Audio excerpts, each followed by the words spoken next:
Pada zaman dahulu kala, di sebuah desa tinggallah seorang janda bernama Mbok Randa. Ia tinggal seorang diri karena suaminya sudah lama meninggal dunia. Suatu hari, ia mengangkat seorang anak laki-laki menjadi anaknya. Anak angkatnya diberi nama Jaka Tarub. Jaka Tarub pun tumbuh beranjak dewasa. Jaka Tarub menjadi pemuda yang sangat tampan, gagah, dan baik hati. Ia juga memiliki kesaktian. Setiap hari, ia selalu membantu ibunya di sawah. Karena memiliki wajah yang sangat tampan, banyak gadis-gadis cantik yang ingin menjadi istrinya. Namun, ia belum ingin menikah. Setiap hari ibunya menyuruh Jaka Tarub untuk segera menikah. Namun, lagi-lagi ia menolak permintaan ibunya. Suatu hari Mbok Randa jatuh sakit dan menghembuskan nafas terakhirnya. Jaka Tarub sangat sedih.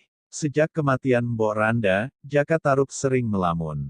Kini sawah ladangnya terbengkalai. Sia-sia aku bekerja. Untuk siapa hasilnya? Demikian gumam Jaka Tarub. Suatu malam, Jaka Tarub bermimpi memakan daging rusa. Pada saat ia terbangun dari tidurnya, ia pun langsung pergi ke hutan. Dari pagi sampai siang hari ia berjalan. Namun, ia sama sekali tidak menjumpai rusa. Jangankan rusa, kancil pun tidak ada.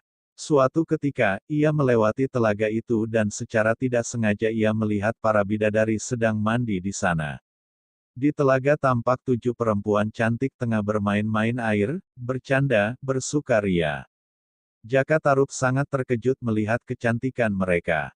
Karena Jaka Tarub merasa terpikat oleh 7 bidadari itu, akhirnya ia mengambil salah satu selendangnya. Setelahnya para bidadari beres mandi, mereka pun berdandan dan siap-siap untuk kembali ke kahyangan. Mereka kembali mengenakan selendangnya masing-masing. Namun salah satu bidadari itu tidak menemukan selendangnya. Keenam kakaknya turut membantu mencari, namun hingga senja tak ditemukan juga. Karena hari sudah mulai senja, Nawang Wulan ditinggalkan seorang diri. Kakak-kakaknya kembali ke khayangan. Ia merasa sangat sedih. Tidak lama kemudian Jaka Tarub datang menghampiri dan berpura-pura menolong sang bidadari itu. Diajaknya bidadari yang ternyata bernama Nawang Wulan itu pulang ke rumahnya. Kehadiran Nawang Wulan membuat Jaka Tarub kembali bersemangat. Singkat cerita, mereka pun akhirnya menikah. Keduanya hidup dengan bahagia, mereka pun memiliki seorang putri cantik bernama Nawangsih. Sebelum mereka menikah, Nawang Wulan mengingatkan kepada Jaka Tarub untuk tidak menanyakan kebiasaan yang akan dilakukannya nanti setelahnya ia menjadi istri. Rahasianya Nawang Wulan yaitu, ia memasak nasi selalu menggunakan 1 butir beras, dengan sebutir beras itu ia dapat menghasilkan nasi yang banyak. Setelah mereka menikah Jaka Tarub sangat penasaran. Namun, dia tidak bertanya langsung kepada Nawang Wulan melainkan ia langsung membuka dan melihat panci yang suka dijadikan istrinya itu memasak nasi. Ia melihat setangkai padi masih tergolek di dalamnya, ia pun segera menutupnya kembali. Akibat rasa penasaran Jaka Tarub, Nawang Wulan kehilangan kekuatannya. Sejak saat itu, Nawang Wulan harus menumbuk dan menampi beras untuk dimasak, seperti wanita umumnya.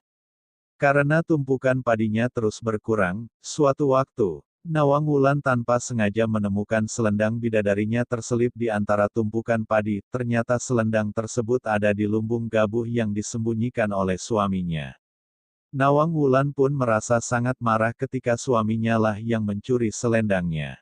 Akhirnya, ia memutuskan untuk pergi ke kahyangan. Jaka Tarub pun meminta maaf dan memohon kepada istrinya agar tidak pergi lagi ke kahyangan, namun Nawang Wulan sudah bulat tekadnya, hingga akhirnya ia pergi ke kahyangan. Namun ia tetap sesekali turun ke bumi untuk menyusui bayinya. Namun, dengan satu syarat, Jaka Tarub tidak boleh bersama Nawangsih ketika Nawang Wulan menemuinya. Biarkan ia seorang diri di dekat telaga. Jaka Tarub menahan kesedihannya dengan sangat. Ia ingin terlihat tegar. Setelah Jaka Tarub menyatakan kesanggupannya untuk tidak bertemu lagi dengan Nawang Wulan, sang bidadari pun terbang meninggalkan dirinya dan Nawangsih. Jaka Tarub hanya sanggup menatap kepergian Nawang Wulan sambil mendekap Nawangsih. Sungguh kesalahannya tidak termaafkan. Tiada hal lain yang dapat dilakukannya saat ini selain merawat Nawangsih dengan baik.